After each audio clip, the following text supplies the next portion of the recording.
Guys, this incubator can do everything on its own. It's so crazy.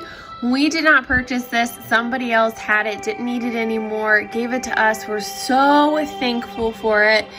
It's super nice. We're gonna put a link in the description, but it does everything by itself. It maintains the temperature, the humidity.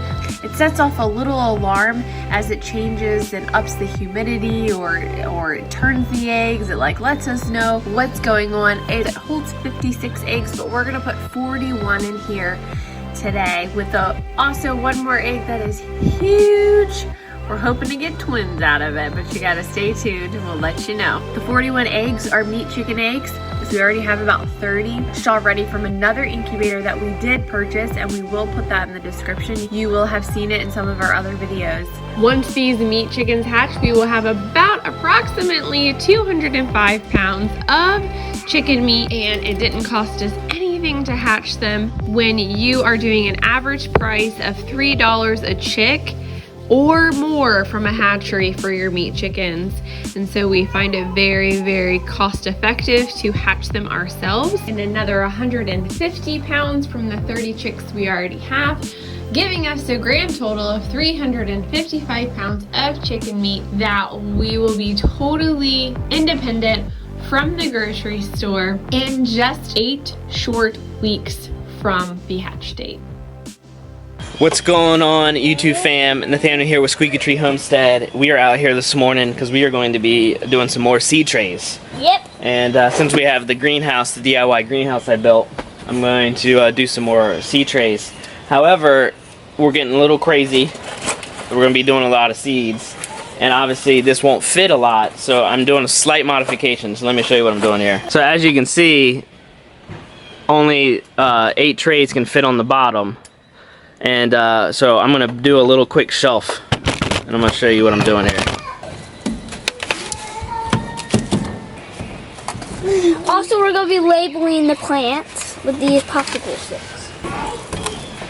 Is that what you're gonna do? Just like that, add a little quick shelf. See that? And then we'll be able to add more trays on top. Yeah, you showing them? See, just like that. Yep. Now I know underneath some might not get sun, so we'll just have to do some extra rotating, but for right now it'll do really well. Yes. One of these last Jiffy greenhouses, I'm going to put some water in it to let these expand so then we can plant in. That we showed you guys in the video. If you guys remember that, tell us and we will tell you other stuff back, okay? This is marigold seeds. See like how they're like pokey? They kind of feel like tree branches.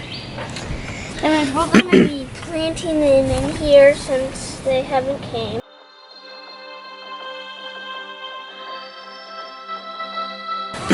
So what we're doing is, even though these have started, we're going to still reuse the blocks that some of the seeds didn't take, and we're going to replant in these. We're going to do that with the tomatoes over here too.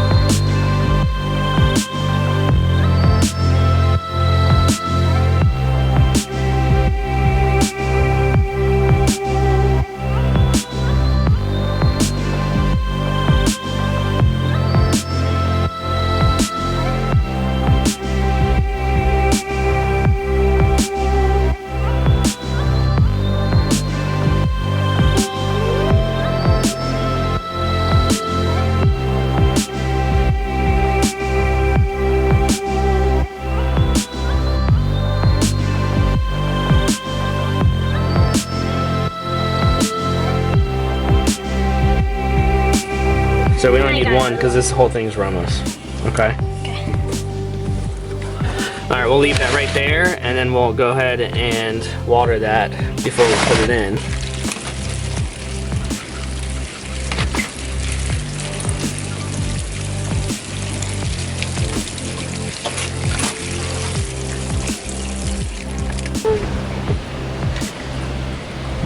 Dad, do you think I should write S at the end? Peppers? No, pepper's fine.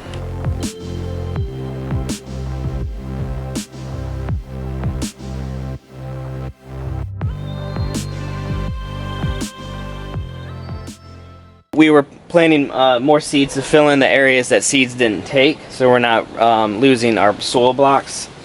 I'm gonna use this right now. I'm gonna put beefsteak tomatoes in this because we don't really need a lot of beefsteak tomatoes. We really wanted more aromas for canning and saucing. But this would be nice to have for just like sandwich tomatoes and stuff. What's nice about this, using an A carton like this, the cardboard, is not only can you put seeds in this, but then you can break these sections off and then plant them in the soil when the time is right.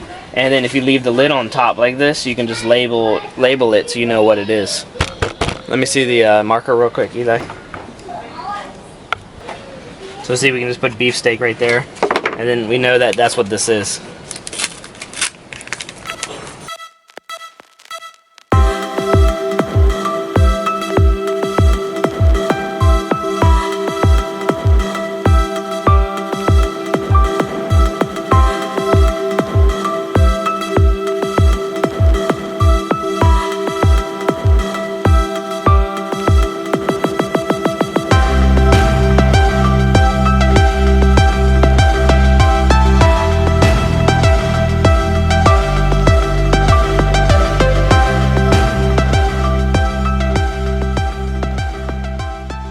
Here we got our beefsteak carton, dozen, and it's the cardboard, and we're gonna water it, and then we're gonna just leave it in this little tray to help collect water and moisture and stuff.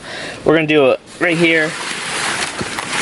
We're gonna do another tray right here of Roma tomatoes, and then these trays here, I'm gonna do lettuce in, and then of course we have some more egg cartons if we need to plant more seeds.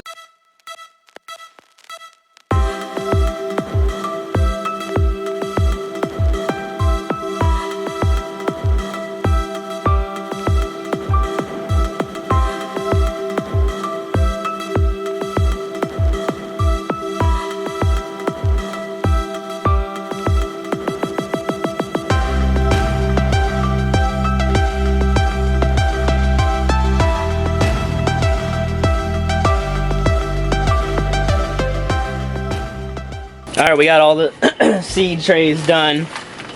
So, Romas, beefsteak, we replanted more Romas in there, and marigolds. These two big trays are lettuce, watermelon, and then cabbage. Spinach. Spinach. Yep. So we're gonna go ahead and water them all. Do you want to water them, Eli? Let me first get all of them. They all have to be like in order to make sure they all get water at the same time.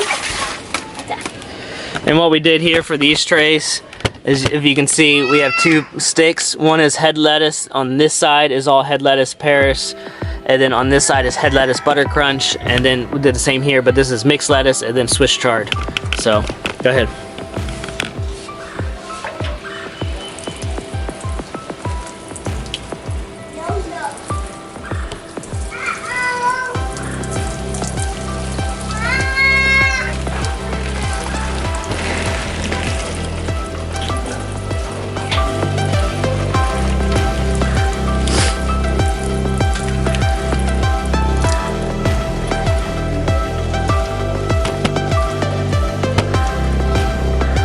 Nice. Now I'm gonna water those in there, right? Hold on. Yeah, so make sure we group them all together. To make sure we know.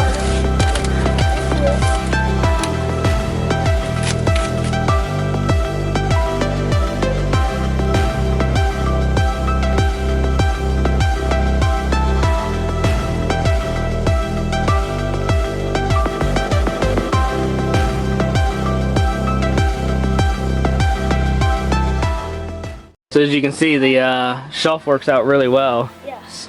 Gives us plenty of room. We could even fit probably another tray down there, and even some more over here if we. Thank you, Jesus, that we have these 2x4s. Yeah. Or we never made any of this. All right. Well, we're gonna put the lid on. And say goodbye. If you like this channel, make sure you subscribe. But also, if one of your friends doesn't know about this channel, you should go and tell all of your friends. Tell them to watch Squeaky Tree Homestead.